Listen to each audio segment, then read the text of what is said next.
Movie की शुरुआत में हमें एक बंदा दिखाया जाता है जो पेशे से डिटेक्टिव होता है। इसके पास जवानों को ट्रेनिंग देने वाले कुछ ऑफिसर आते हैं और इसे अपने साथ ले जाते हैं। वहां जाकर इसे पता पड़ता है कि एक जवान की मौत हो गई है। ये ऑफिसर बताते हैं और उनसे कहते हैं कि आप उस जवान की तहकीकात करें। जवान का दिल बीच से निकाल लिया जाता है। ये बात उन्हें डॉक्टर बताते हैं। फिर डिटेक्टिव अपनी जांच पड़ताल में बाहर की ओर जाता है और ऑफिसर से कुछ पूछताछ करता है।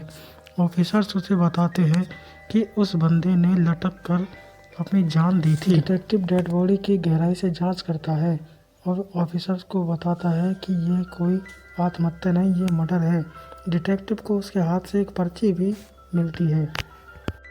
एक ऑफिसर डिटेक्टिव को बताता है कि जिस बंदे ने उसे मारा है वह कोई शायर हो सकता है। यहाँ से सीन शिफ्ट होता है और हम डिटेक्टिव को एक बार में देखते हैं जहाँ पर वह उसी ऑफिसर को देखते हैं जो उन्हें बता रहा था कि मर्डरर कोई शायर हो सकता है। यहाँ से सीन शिफ्ट होता है और हमें एक जवान को दिखाया जाता है। यह जवान उस मरे हुए जवान का रूम पार्टनर होता है। वहाँ पर डिटेक्टिव होता है और उस जवान से पूछताछ करने लगता है तो जवान उसे बताता है कि वह मेरा रूम पार्टनर था और मरने से पहले वह कुछ बहकी बातें कर रहा था और वह कुछ बुरे लोगों की संगत में भी पड़ गया था। यहाँ से सीन शिफ्ट होता है और हमें डिटेक्टिव और उस जवान को दिखाया जाता है जो क्लू दे रहा था। डिटेक्टिव उस जवान को अपने साथ काम करने के लिए भी कहता है।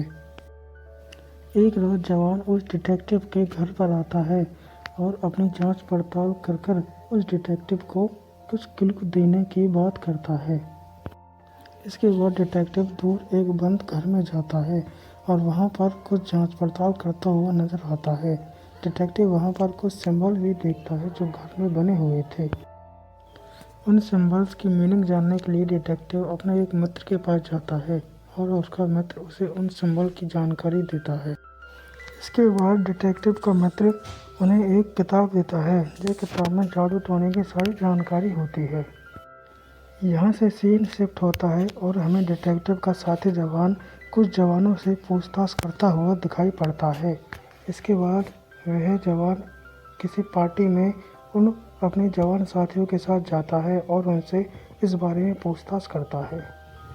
इसके बाद हमें एक लड़की दिखाई जाती है जो अजीब हरकतें कर रही होती है। डिटेक्टिव उसे रात में देखता है लेकिन वह लड़की अचानक से गायब हो जाती है। डिटेक्टिव उसे देखकर उदास हो जाता है और ज़ोर ज़ोर से रोने लगता है।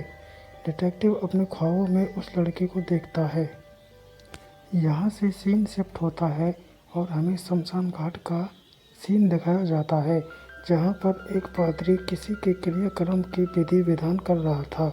वहाँ पर उस जवान लड़की की माँ जो मर गया था हमारे डिटेक्टिव को एक डायरी देती है और कहती है कि शायद आपको ये डायरी काम आ सकती है। इसके बाद हमें डिटेक्टिव को उसी डायरी के साथ दिखाया जाता है जो उसे शमशान में उसकी माँ ने दी थी। डिटेक्टिव उस डायरी के पन्नों को फाड़कर किसी तरल पदार्थ में डुबोता है और उन्हें अपनी खिड़की पर चक्कर देता है। इसके बाद हमें डिटेक्टिव का साथी जवान और उस डॉक्टर की लड़की को दिखाया जाता है जो शमशान में घूम रही थी। उस लड़की को अचानक दौरा पड़ता है और वह वहीं पर गिर जाती है। यहाँ से सीन शिफ्ट होता है और हमें रात का सीन दिखाया जाता है। लालटेन को हाथ में पकड़े यह डिटेक्टिव का ही साथी जवान होता है। इस पर अचानक कोई दूसरा जवान हमला कर देता है और वहाँ पर डिटेक्टिव आकर अपने साथी जवान को उससे बचाता है। दूसरे दिन एक बड़ा अधिकारी आकर हमारे डिटेक्टिव को बताता है कि हमारा एक और जवान रात से ही लापता हो गया है। फिर उस जवान को ढूंढने के लिए जंगल में बाकी सैनिकों को भी भेजा जाता है।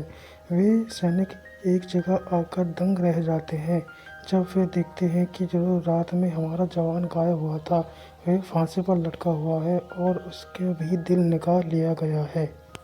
इसके बाद हमें कुछ बड़े अधिकारी और हमारे डिटेक्टिव को दिखाया जाता है। वे बड़े अधिकारी डिटेक्टिव पर जोर जोर से चिल्ला रहे थे और उससे कह रही थी कि तुम अपने फ़र्ज़ और अपनी दोस्ती में किसको बचाना चाहते हो। बड़े अधिकारियों ने उस डिटेक्टिव से कहा था कि जो तुम्हारा साथी जवान है, उसका इस जवान से रात को झगड़ा हुआ था और उसे मारने की धमकी भी दी थी। इसके बाद हमें डिटेक्टिव को उसके साथी जवान से पूछताछ करते हुए दिखाया जाता है। डिटेक्टिव उससे पूछता है, क्या तुमने भी अगला खून किया था? लेकिन उसका साथी बड़ी सफाई से कहता है, जी नहीं। इसलिए बात यहीं पर ख़त्म हो जाती है। यहाँ से सीन शिफ्ट होता है और हमें डॉक्टर की फैमिली और हमारे डिटेक्टिव के जवान साथी को दिखाया जाता है, जो कि डॉक्टर के घर पर खाना खाने गए थे। लेकिन उनमें कुछ बहस हो जाती है, तो वहाँ से डॉक्टर की पत्नी खड़ी होकर चली जाती है। इसके बाद हमें डिटेक्टिव को उस डॉक्टर के घर में कुछ खोजबीन करते हुए दिखाया जाता है। यहाँ से सीन शिफ्ट होता है और हमें डिटेक्टिव और उसके साथी को दिखाया जाता है। डिटेक्टिव का साथी उन्हें उस जादू टोना वाले बंदी के बारे में कुछ बताना चाहता है। डिटेक्टिव का साथी डिटेक्टिव को बताता है कि जो बंदा ये कर रहा है वह पहले एक पादरी था और वह मर चुका था।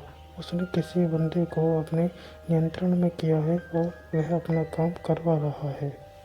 यहाँ हमें डॉक्टर की बेटी और डिटेक्टिव का साथी दिखाया जाता है। डॉक्टर की बेटी उस डिटेक्टिव के साथी से कहती है, क्या तुम्हें वह बात ध्यान है जो तुमने कहा था कि तुम मेरे लिए कुछ भी कर सकते हो?